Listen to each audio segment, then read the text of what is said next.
This is our last seminar in a series we've been doing over the course of the semester between Duke and North Carolina State on climate conservation and corridors. And this is one of those cases where it's last but certainly not least.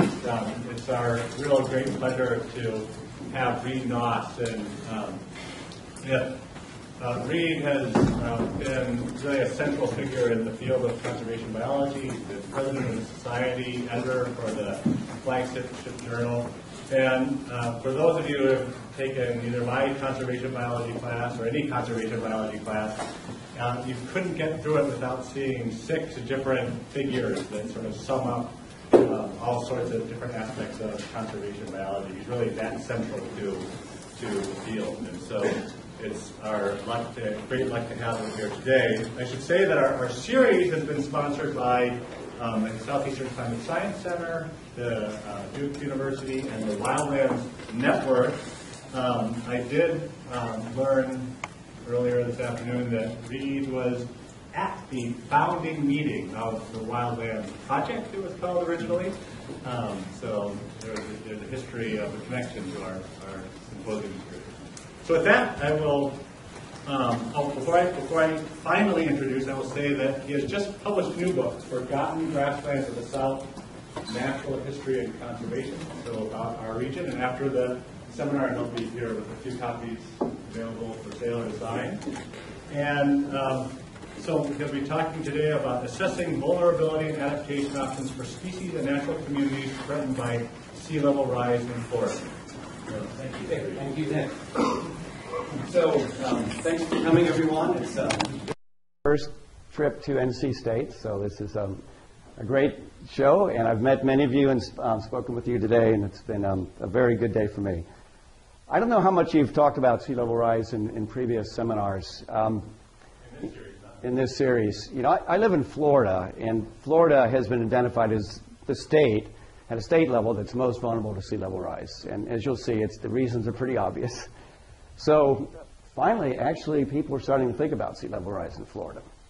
Not the governor so much yet, but at least we're allowed to talk about sea level rise.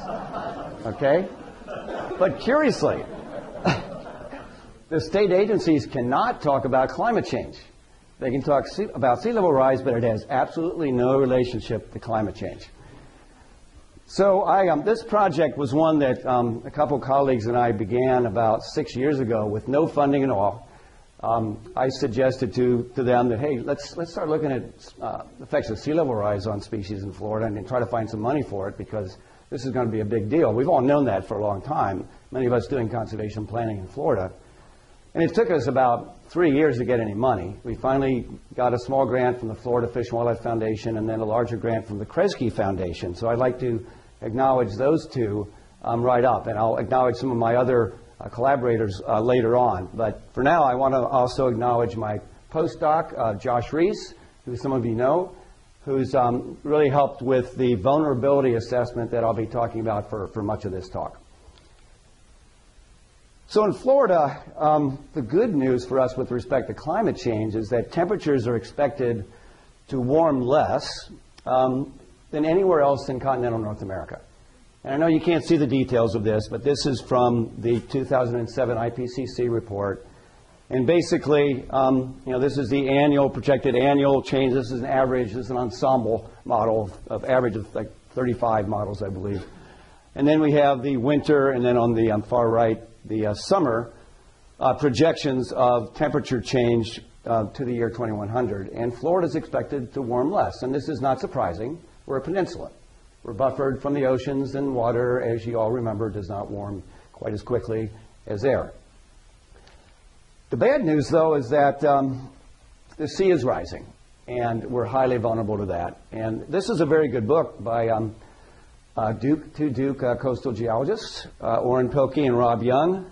Rob is now, I think, at Western Carolina, and Orrin has retired recently. But what they say here, I think, is defensible, that of all the ongoing and expected changes from global warming, the increase in the volume of the oceans and accompanying rise in the level of the sea will be the most immediate, the most certain, and the most widespread and economically most visible in its effects. And I would add to that, it's going to be among the ecologically most disastrous in its effects in the southeast, especially in states like Florida and in coastal portions of other states, including North Carolina. So Florida has this unique position of sticking out into the sea and having virtually no topography, which makes it very vulnerable to sea level rise over time. And as Pilkey and Young noted, although Florida is the state out of all the U.S. states most vulnerable to sea level rise, we've done less than any other coastal state to prepare for it. We are still building condominiums, hotels right on the beach. So this is kind of an iconic slide. I've seen other people took this same photo, put it in their presentation, but this is along the road, the main road in the Everglades National Park that goes down to Flamingo. And you see, passes in the Everglades and in South Florida in general are not like a mountain pass, like a low area. They're actually a high area where you can pass through the marsh. So that's 3 feet. National Park Service has estimated that 60% of Everglades National Park will be inundated with just 3 feet of sea level rise. So some basics. I think a lot of you are probably familiar with these basics, and they're going to be very elementary. Sea level rise is caused by melting of mountain glaciers, the polar ice sheets, and by thermal expansion of the oceans. Okay, and the thermal expansion of the oceans, as well as melting of land-bound water from mountain glaciers and so on, has been the biggest source of sea level rise until quite recently, when melting of the polar ice caps is accelerating and adding more and more to the sea level rise problem. Local or relative sea level rise, though, can be different from global or eustatic sea level rise. Because it's a combination of that global average trend as well as local factors such as subsidence, tectonic uplift, and tidal variation. And we don't have much uplift, really none, or subsidence to speak of in Florida, but we do have tidal variation, which means we're anywhere from just below the global average in terms of rate of sea level rise in some locations on the coast, but maybe about 1/4 of a meter less in other locations. So we finally have a fairly good, fairly defensible tidally modified bathtub model sea level rise we'll be working with, and I'll talk a little bit more about that. In 2007, the IPCC came out with their last major report. There's another one, I think, due out any time now. And they predicted 18 to 59 centimeters of sea level rise by 2100. But they made the decision to completely exclude the effects of melting of the polar ice sheets. This was due to the substantial uncertainty associated with the rates of melting of those ice sheets. So they took a conservative course and just didn't consider it at all. They were immediately criticized by many climate scientists outside of the IPCC who are very well aware that those polar ice sheets are melting, and so the rate would be much higher than when you factor that in.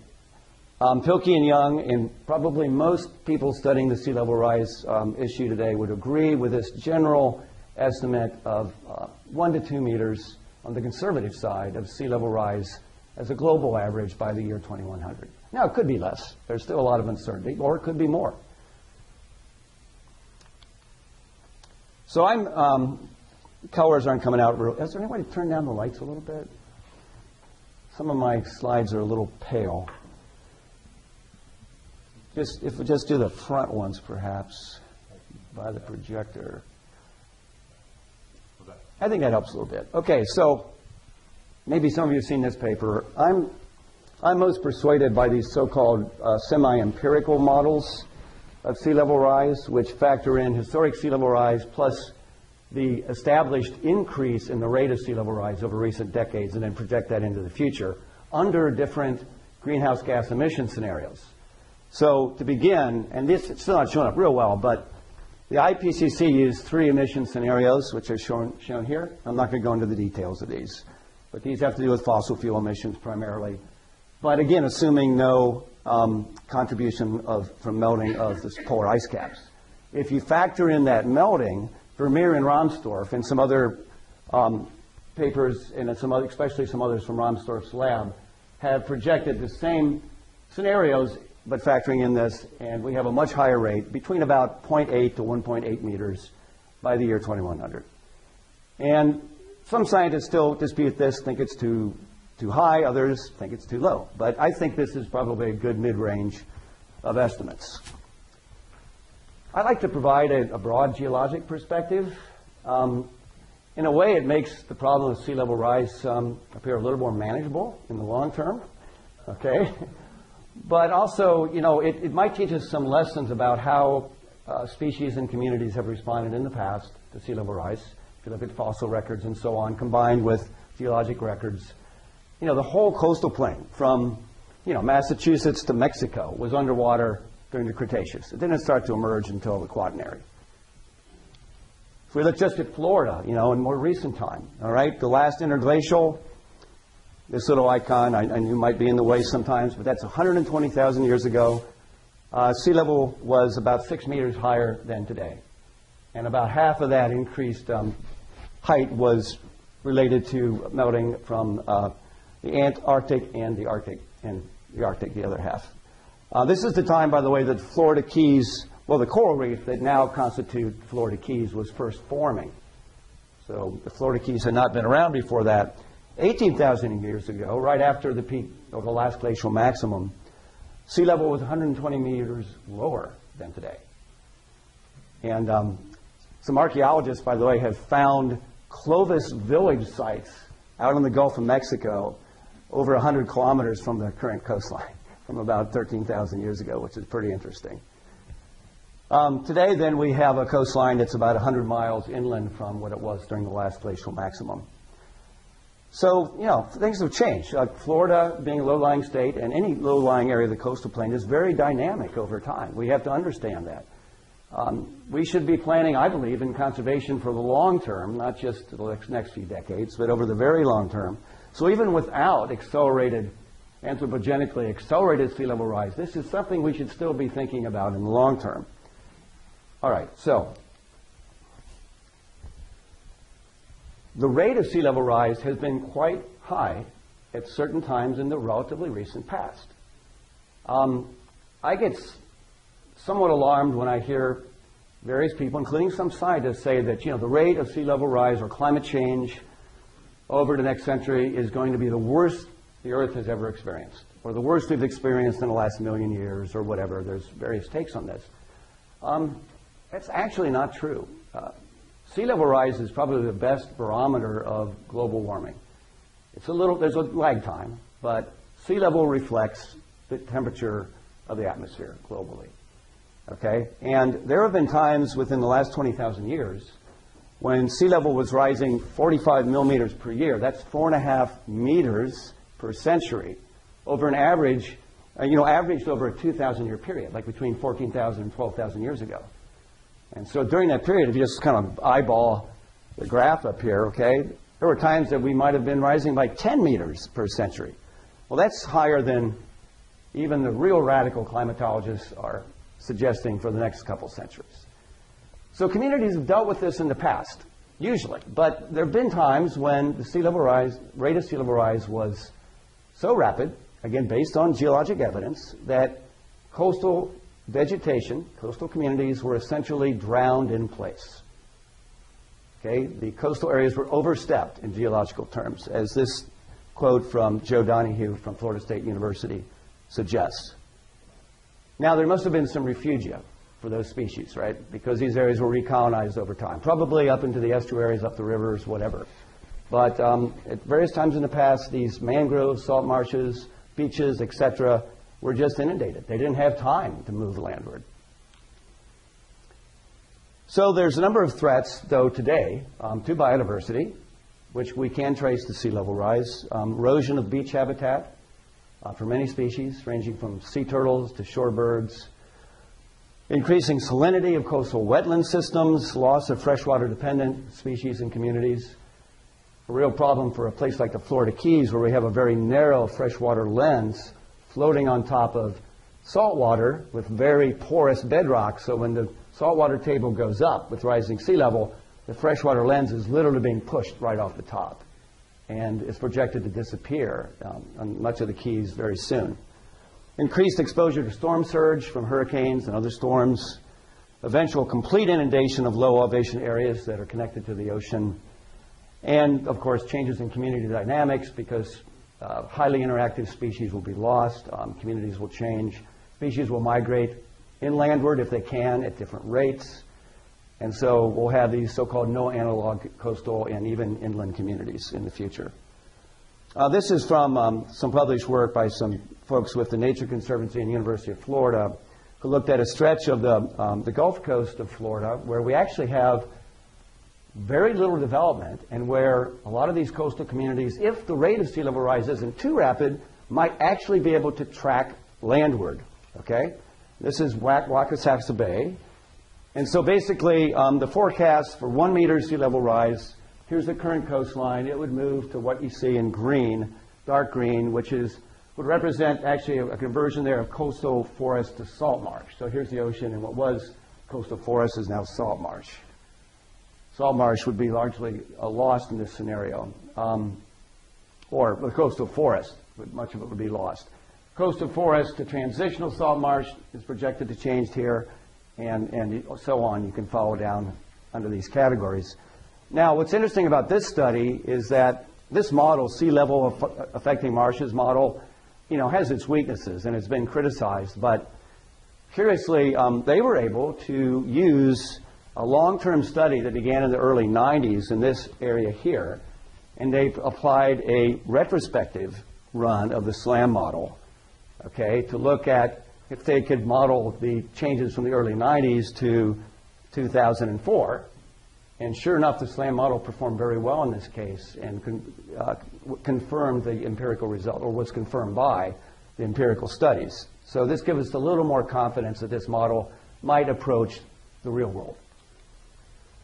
And this is a problem for some species, okay? Again, if they're not able to move landward. This is the study here I just showed you was essentially here, okay? This is the entire known distribution of this subspecies of rodent, Florida or Duke's salt marsh vole.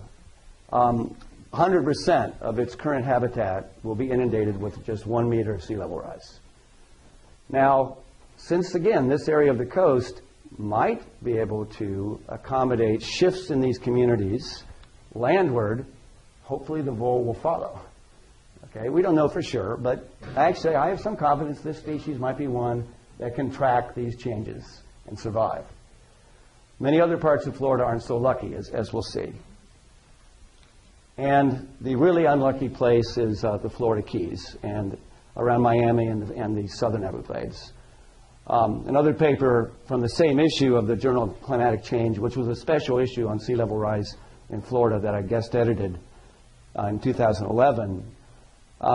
This study applied some very detailed sea level rise scenarios based on LIDAR imagery, so very high resolution digital elevation models, or DEMs. And they projected that a 0.6 rise in sea level in the Keys would inundate about 70% of the total land surface, 17% of the population, human population, 12% of real property. 12% of real property. Sea level rise when it gets up to 1.5 meters, again, highly likely within a century or at least two, inundate 91% of the total land surface of the Florida Keys, 71% of the population, 68% of real property.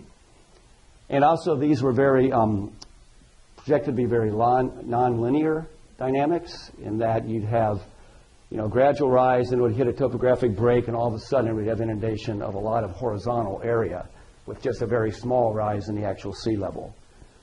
So identifying those tipping points, this is a general lesson, is very important for those planning for adaptation to sea level rise because it's not going to be a steady rise because the land surface doesn't rise steadily. Here's a model they did for Big Pine Key, which is one of the major biodiversity hotspots for the whole entire Florida Keys, just packed with endemic taxa, most at the subspecies and variety level because the Florida Keys have only had time to allow populations to diverge and become new lineages for about the last 6,000 years. Remember, they're They didn't exist until quite recently, and then when they finally arose from this coral reef, they were connected to the mainland and to each other, and only over the last 6,000 years have they been more or less isolated. The sea level has been more or less stable for the last 6,000 years. But you can see here, with just 0.3, 0.6, 1 meter rise in sea level, going from left to right, when we get up to 1.5 meters, this is the only land left on Big Pine Key, and this is, I know where this is. This is the no, it's not the Publix. It's the Winn-Dixie grocery and some of the surrounding area, okay? A shopping center, basically. The fire station's there, but, all the natural habitat essentially is gone. And it won't be too good for people either. So in our study, we're following this basic model, if you will, of climate change. The vulnerability of species and communities to climate change will depend on their exposure, their sensitivity to these changes, and these could be applied to any kind of climate change scenario, and their ability to adapt. Okay, and now with higher sensitivity, higher vulnerability, less ability to adapt, unfortunately, we have to move from more of a benign neglect or passive management strategy to fairly intensive intervention if we want these species to persist.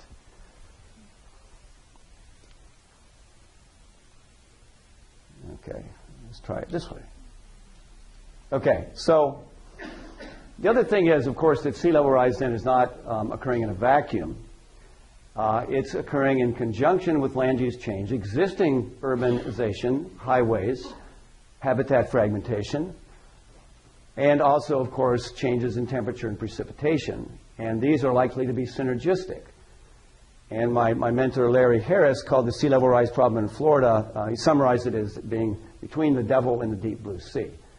So these natural communities in coastal areas are caught between the devil of human development, urban development, and the rising sea. So some of the species that we've already identified as being highly vulnerable to these threats include, of course, beach nesting species like loggerhead turtles, black skimmers, the Cape Sable seaside sparrow, whose entire distribution is in the southern Everglades, in areas that are going to be inundated with 1 meter, in a very endemic natural community known as marl prairie. The key deer, again, a subspecies of the white-tailed deer. They're the size. I looked this up. They're the size of a average, but actually fairly skinny Labrador retriever. And they're really cute. It would be a shame to lose this species. Atlantic salt marsh snake. Again, they occur in some salt marshes very near where I live now on the east coast of Florida that are going to be totally gone under many scenarios in the near future. Big pine partridge pea in that area that I showed being totally inundated, even with about a half a meter of sea level rise, endemic to that area. And also communities, unique communities. Pine Rocklands is a community that's found on the Miami Rock Ridge, which extends actually down the Florida Keys, in parts of the Everglades, and on the Florida Keys, especially in the lower Keys. And most of its current distribution. This is the natural habitat, primary natural habitat of the Florida key deer, for example. They're in this very low-lying area that's likely to be gone in the near future. Same thing with the habitat for the lower Keys marsh rabbit. Now, both of these are subspecies. Again, they haven't had time, if you will, to evolve into full species. These are changes on a key that's right next door to Big Pine Key, Sugarloaf Key. The undeveloped part of the key, the developed part of the key is south of this artificial line. But Mike Ross and colleagues mapped out the distribution from aerial photos of pine rockland prior to 1935 and then what we have today. And that diminishment was not due to development. This is an undeveloped area. It has been due to sea level rise and increasing storm surge due to hurricanes. And so I took this photo a couple years after Hurricane Wilma came through the Keys and basically devastated most of the pine rocklands on Big Pine Key and Sugarloaf Key and many of the adjacent keys. Now, I've been going back regularly since, not doing any systematic study, just photographs of the same spots.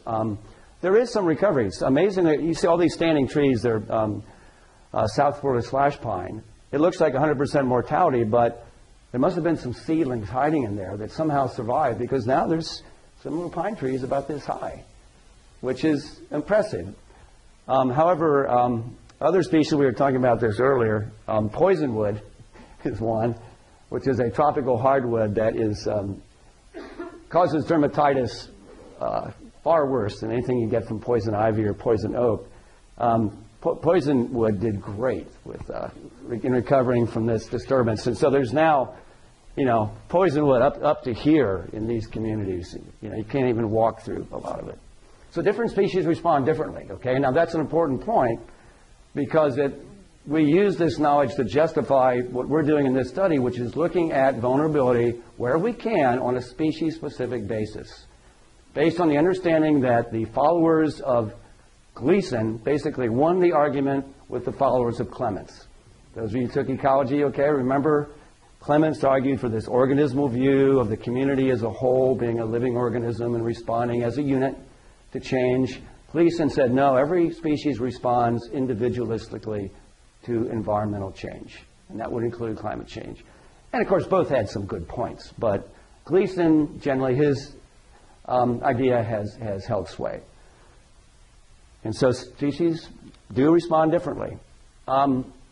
Mangroves are an interesting case, extremely important from a human point of view.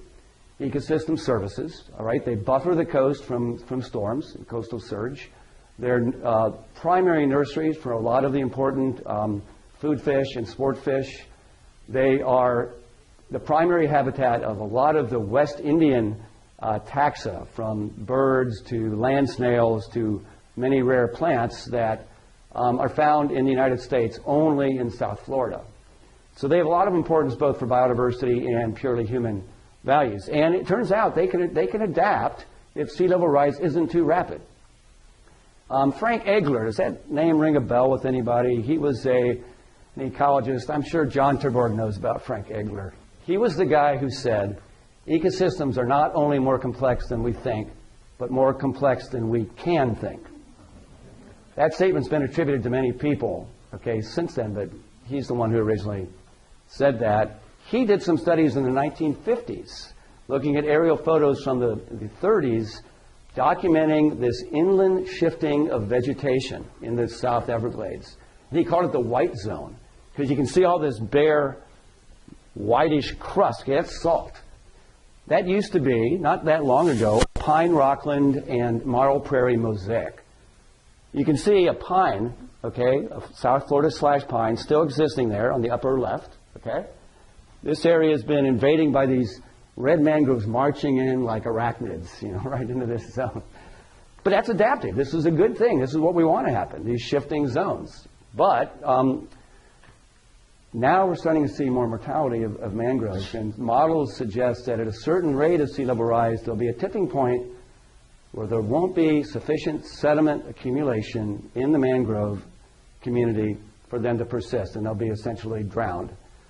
And so there may come a point, we don't know exactly when that'll be, in the near future, where we'll start losing mangroves because they can't disperse fast enough and can't build up the sediment.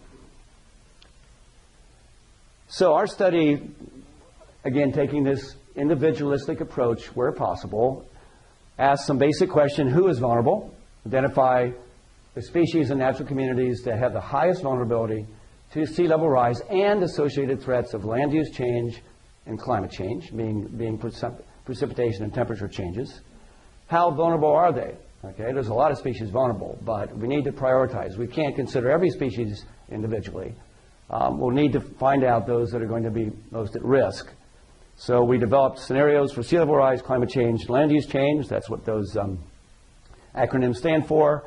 Conduct vulnerability assessments, develop species niche models in natural community, habitat-based models, and for a subset, probably small subset of species, develop some spatially explicit population models, individual-based population models, to actually try to figure out how these species might try to move inland. And if they can't, maybe we might need to help them. And that gets down to the last bullet: what can we do?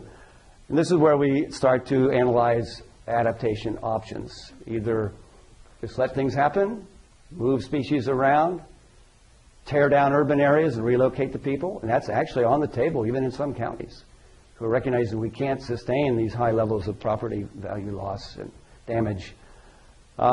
Ideally, we will be able to at least contribute information that will allow decision makers to balance the needs of humans and natural communities. So if we had adaptation only for humans, like people trying to build seawalls and otherwise just protect human communities and structures, not considering nature, things would get much worse than they would be if we did nothing at all. Okay, I'm not going to go into a lot of detail in our methodology, so bear with me here. We actually started with a list of over 1,000 species that are tracked by the Florida Natural Areas Inventory, which is Florida's heritage program, and also are recognized by the Florida Fish and Wildlife Conservation Commission as species of conservation concern. We narrowed that down to a little over 300 species that are directly or indirectly vulnerable to sea level rise in particular, but in combination with land use change and climate change, and set out to prioritize those. And also identified 81 natural community types that are vulnerable to these same 3 interacting threats. For our sea level rise scenarios, okay, this has been a rapidly developing area in terms of data availability and model defensibility in Florida and elsewhere. When we started this study, we had very crude digital elevation models for the state. We still don't have anything close to a dynamic model for the state versus, say, what's called a bathtub model that just projects sea level rising like water in a bathtub. So we still have to use a bathtub model, but now we've been able to use some new data that tidally adjusts that model so that, for example, in some parts of Florida, due to differences in the tides and ocean currents, which influence those tides, sea level rise might be close, about the same as the global average. In other cases, it'll be about 1/4 of a meter less under these projections within the next century. So this is a sea level rise model, okay, for 1 meter. And this is the sea level rise, sea level affecting marshes model, which I showed you a bit of earlier. And the projections inland here are projected changes in wetland communities going up the rivers connected to the coast. And we have, as you see at the top, several scenarios ranging from 1/2 meter to 3 meters of sea level rise. So this is just an example before those tidal adjustments, which actually we just got those tidal adjustment data, so we haven't mapped those out yet. But you can see that, you know, it starts to get pretty significant even with 1/2 meter in terms of the Everglades and the Keys. Then by 1 meter, very significant for South Florida. And then by 3 meters, you know, the Everglades are pretty much gone in many other coastal areas of the state. And the SLAM model at 1 meter, again, just kind of zooming in, and I zoom in here on the area of around Cape Canaveral and Merritt Island, and this just projects vegetation change. And again, these models have uncertainty, but as in that Wakasasa Bay example, it held up amazingly well with a retrospective model. Okay, climate. All right, we have a group led by Vasu Misra at Florida State University that have been developing dynamically downscaled climate change models for Florida. Now, if you know something about climate models, you know that there's still a lot of uncertainty in these models, but this is the best we have available for Florida. Basically, what they suggest, without going into detail, temperature is going to warm across Florida, as I mentioned earlier, but less than anywhere else in continental North America, and it's going to warm the most, according to this model, in the western panhandle and the least in South Florida. Again, considering the buffering capacity of the oceans. In terms of precipitation change, and here you can't see the scale, but it's projected to get wetter in North Florida, about the same in Central Florida, and drier in South Florida. And South Florida already has the most extreme droughts because seasonality of rainfall increases as you go southward in eastern North America. Now, in terms of land use scenarios, there's a variety of people working on this, and we're trying to keep up and get the best available data. One study done in 2006 projected land use change based on recent trends up to the year 2060. So here's just a couple of figures from that report. This was Florida in about 2005, and here is the projection to 2060, which is pretty ugly. This assumes no new conservation land, which under our current governor and legislature is exactly what's happening. The green is existing conservation area, okay, in this year, 2005. It hasn't changed really since then. And then the red is urban area, new urban area. So pretty ugly. However, there hasn't been as much growth in the last several years. And so a new model actually projects less urban growth. Now, I worry a little bit about this. I hope this is true, but using the last few years, which was the recession, may not be that accurate. So I'm actually questioning this and may ask them to redo this. This is a group at University of Florida. And it also takes into consideration those 1 meter of sea level rise and some assumptions about what coastal populations might do, like either move inland or leave the state altogether. So in 2060, we still see, new urban development, relatively less than the other scenario, and certainly less along the coast because a lot of the coast is gone, the current coastline. And there's a Tampa Bay inset. Okay. In terms of species vulnerability, whenever you do something like this, try to assess vulnerability, you have to look at what people have done previously, not just so that you'll pass the review process to get published, but it's a good idea to make the best use of prior knowledge and tools. So we looked at several sources, so I won't go into detail. Millsap and co-authors conducted a species vulnerability assessment for the Florida Fish and Wildlife Commission back in 1990. So we looked at their assessment, what they did, what their criteria were, how they scored species. We looked at the criteria of the IUCN Red List, all right? The U.S. Endangered Species Act listing criteria, the Florida Endangered Species Act criteria, NatureServe Conservation Status Assessment, which is their familiar global state ranking system. There's actually one we forgot to put in here. NatureServe also has a CCVI, Climate Change Vulnerability Index, which we also looked at. So that's it there actually on the top. Now, let me go back one. In a logical world, in a rational world with science-based criteria of vulnerability of species, these various vulnerability assessments should pretty much correspond for the same species. Species ranked high under one assessment ranked high under another. It should follow a trend like this, just for example, the ESA versus the IUCN Red List. So Josh Reese, my postdoc, took a look and see exactly how well these various assessments correspond, and they don't. All right? So existing tools are all over the block. All right? They use different criteria, different value judgments. This is a problem. So we decided, well, we can't really offensively use any of the existing tools. And even the Climate Change Vulnerability Index by NatureServe did not consider sea level rise, or just marginally. So that was not of any use for us in Florida. So unfortunately, we had to develop yet another tool, but a tool that we can make use of all the data that was already part of these other assessments. So we didn't have to start from scratch. Now, another problem, before I get into more about our tool, is that not only do these assessments not correspond, but in terms of legal mechanisms to protect species, all right, that are threatened, they don't correspond with level of endangerment under other types of scoring. So if we look at what I think is one of the more defensible assessments, NatureServe's G1, their conservation status assessment, the G1s and S1s and so on. G1, by the way, means globally critically imperiled. T1 is the same thing, but it's a taxonomic subunit, basically a subspecies or a variety. Okay, so that's the highest possible category.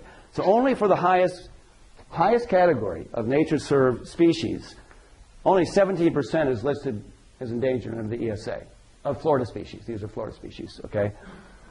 Only 3.3% is threatened, and about 75% are unlisted under the ESA. So we really don't have, again, the legal mechanisms to protect the most critically imperiled species in the state, unfortunately.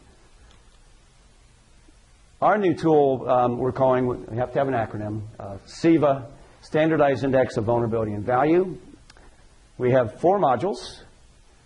vulnerability to threats, and this includes both exposure and sensitivity under some of those other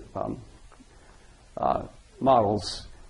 Adaptive capacity to deal with threats, such as dispersal capacity, ability to navigate a fragmented landscape, for example, genetic variability, phenotypic plasticity.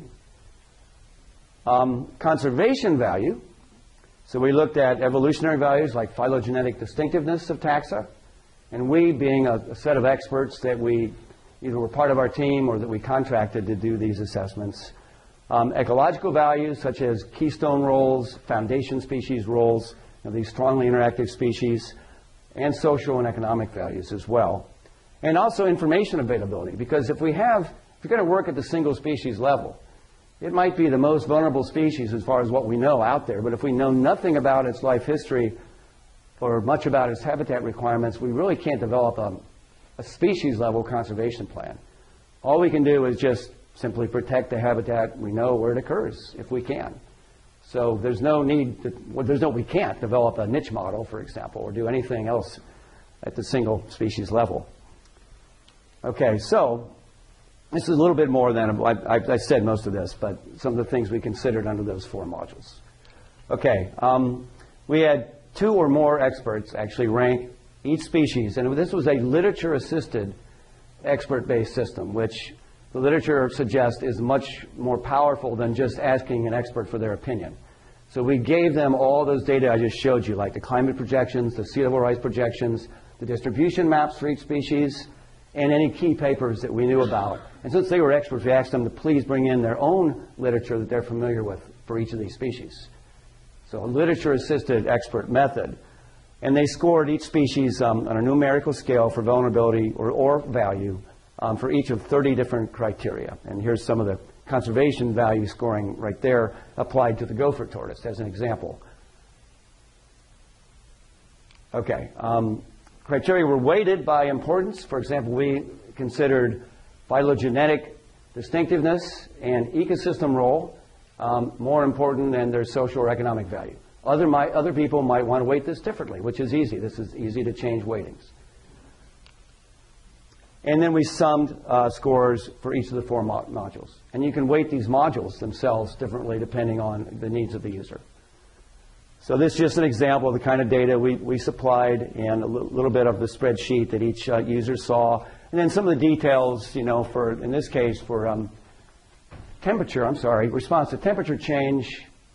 The expert might conclude, number 1, these changes will have a lowest scoring positive effect on the species, down to 6 strong negative effects causing major declines in population size, etc. So experts were asked to make these judgments based on their knowledge and the available literature for each of these criteria. Okay.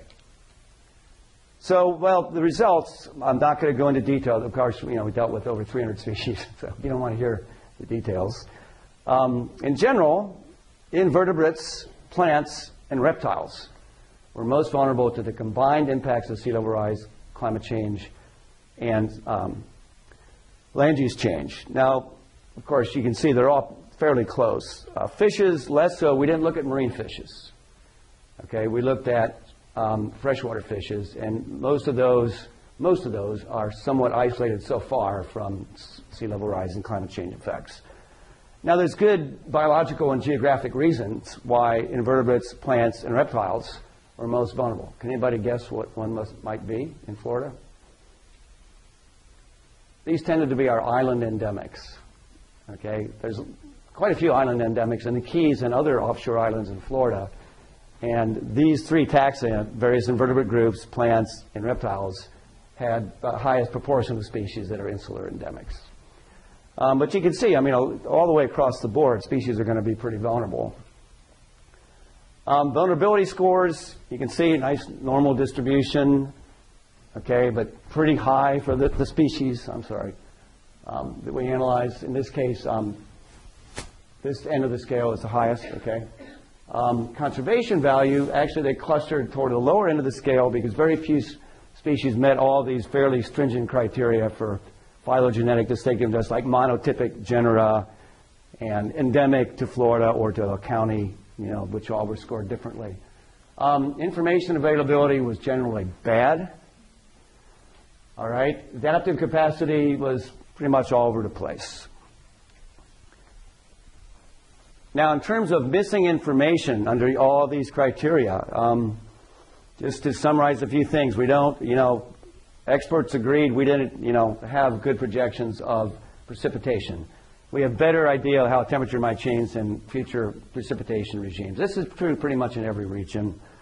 We had very little data or confidence in estimates of genetic diversity, because most of these species have not been studied for that. And then in the information availability category, we had demographic models, we have very little genetic data, and really very little confidence in the estimates or information about how these species actually might be responding to sea level rise and climate change that's already ongoing. A few cases we have solid data of response, but in most cases it's very highly uncertain. Some of the species that came out very high, again, some of these were on the earlier slide, like Florida key deer. I just want to point out some of these are inland species. There is a fish in this one, okay? This is the Okaloosa darter, and it is in an area that salinity is expected to change. This is in the Panhandle with rising sea level. In the middle, this is the Florida grasshopper sparrow, which is very likely the most highly imperiled bird in mainland North America. It does not occur currently near the coast, but it's in an area that is going to be subject, according to these urban growth models, to heavy pressure from people fleeing the coast with increasing sea level rise. And then we have all these species that we don't have much confidence in our existing information. And so again, I already alluded to this problem. What do we do about these species? We can't develop meaningful conservation plans at present, the present level of knowledge, except for just protect all the habitat that seems to be suitable. We've been working with James Watling of University of Florida and USGS, who's developed 26 models for 26 species, niche models, using the random forest model and general linear models. And James is working with us. He's going to be revising some of these models to use the most current land use data for Florida. And then we're going to add, and he did 26 models, which are going to be revised, and we're going to add 30 to 35 species for which we've determined we have enough occurrence data and basic habitat preference data to develop niche models. And some of those include the aboriginal prickly apple at the top, the mangrove cuckoo, and the gray. Nick, help me out here, man. It's a butterfly from the Keys. It's a mini streak. A mini streak. Gray mini streak or dusky mini streak. Anyway.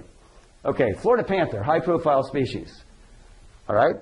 It's not a coastal species, but its current distribution, not its historic, which is throughout the southeastern U.S., current distribution is in the Big Cypress area, and it stands to lose 23% of its identified, and this is by the federal Florida panther subteam, 23% of its primary, secondary, and dispersal habitat with just 1 meter of change and then on up with higher scenarios. So this strengthens the argument for getting panthers out of South Florida. I mean, well, they can stay in South Florida, but not confined to South Florida. We need them across their original range, ideally. Now, we're also assessing, as I mentioned, vulnerability of communities. And, of course, communities, going back to Clements and Gleason, are not organic entities, but they do serve as a practical course filter, especially when we don't know much about the species within them. As I've already showed you, we don't know much about most of the taxa that we're dealing with here. So protecting vulnerable natural communities might serve as a course filter that will bring along many of the species that we don't know much about.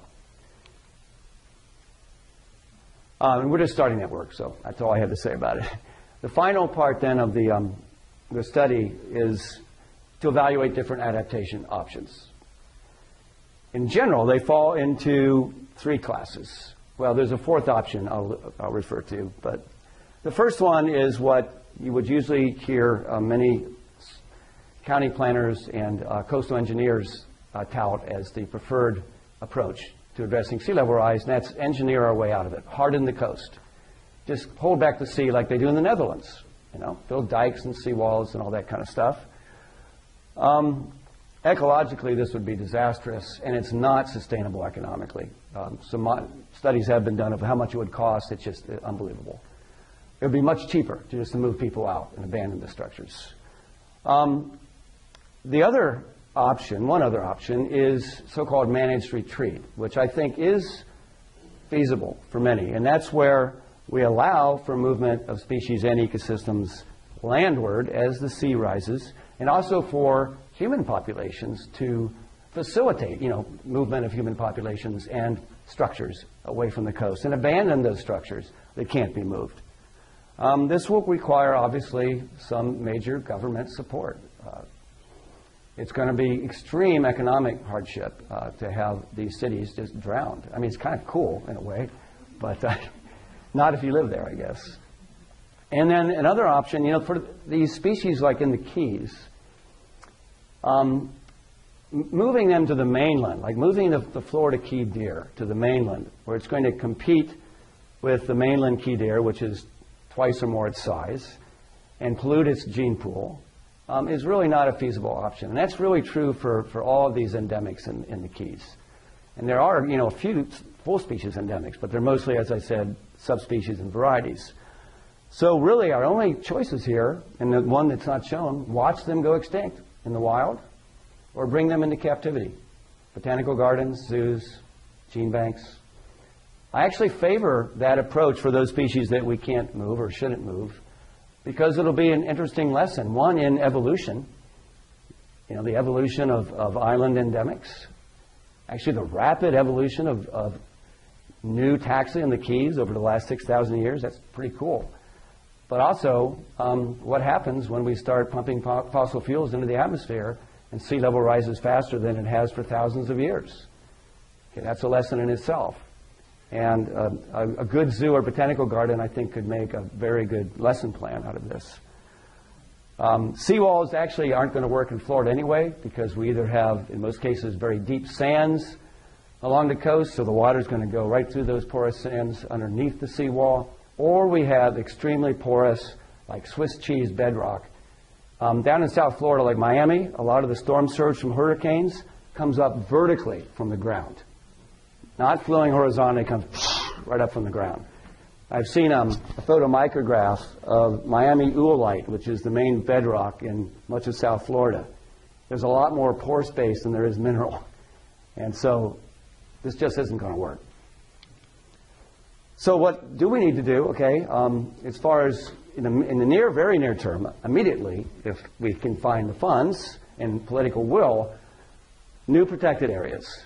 Okay, start creating new conservation areas on the coast, but that extend landward, where we have the opportunity still to do that, so species can track these changes in sea level.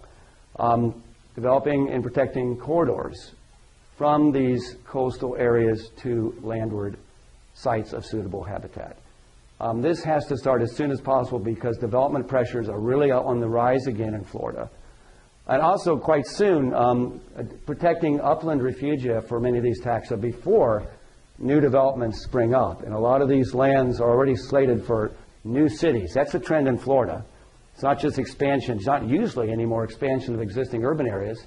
It's building new cities out in the middle of nowhere, so to speak. And we have several of those already and many new on the books. We need to get that habitat protected before it's too late. And actually then creating corridors among these refugia and running northward to deal with climatic change as well. Now I'm going to skip this because it's getting late, but we've done a little bit of connectivity modeling, but this phase of the research is not complete. But I want to show you some corridors we identify as important in southwest Florida for black bear, Florida panther, and fox squirrel. Those three focal species are greatly threatened, even inland sites along rivers by as little as 1 meter sea level rise in red, where the current river, because it's so, the area around it is so low lying, it's going to get much broader. And Florida, one of the problems with the Florida panther is that the females will not cross the Caloosahatchee River, which is right here, okay, because it's been channelized. The males will swim across.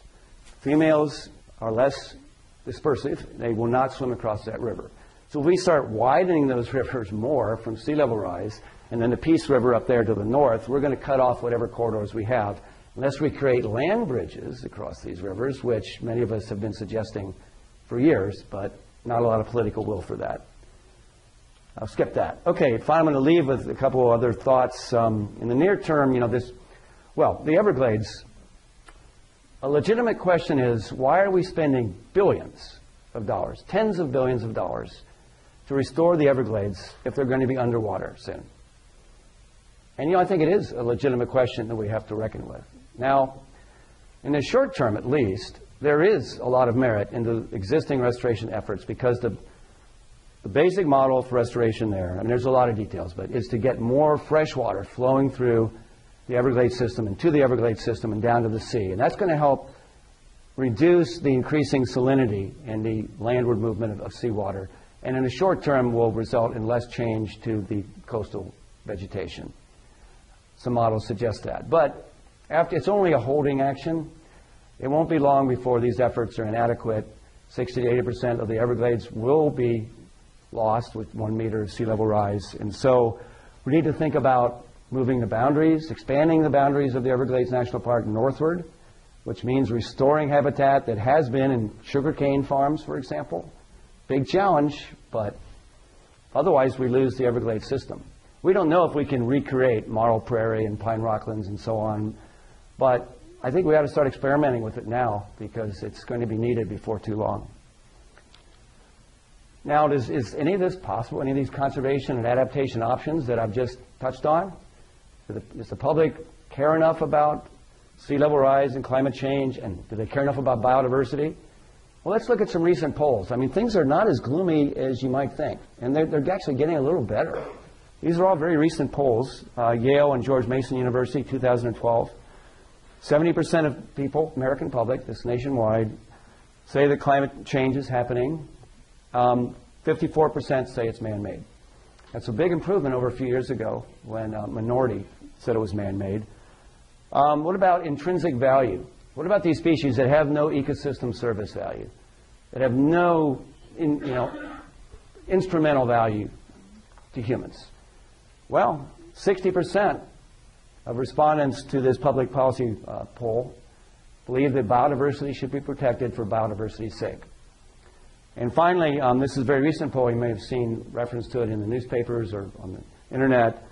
Stanford poll, 82% of U.S. adults saying now that climate change and sea level rise are happening, that it's a big threat to coastal communities, and they want government to do something about it. So I think there probably is public support for government spending to do this.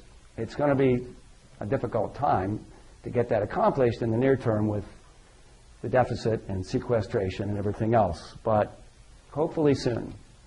To conclude, in Florida and any coastal region, low-lying coastal region, this has all happened many times before.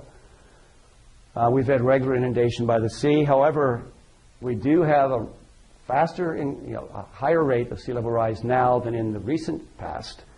And, importantly, human infrastructure, cities, highways, etc., fragmentation of the landscape, disruption of connectivity is going to make it much more difficult for species to track these changes. And so, regardless of the sea level rise or climate change scenario, I think the primary lesson here is that conservation planning needs to have a much broader spatio-temporal framework. Consider the big picture, not just immediate and local concerns. And finally, I want to thank Tom Hochter, University of Florida, John Otting with Florida Natural Rights Inventory, Mike Volk, University of Florida, who contributed some of the data and slides, and our collaborators on the 2 grants that I mentioned earlier. And I've gone almost an hour, but maybe I can take a question or two. Thanks.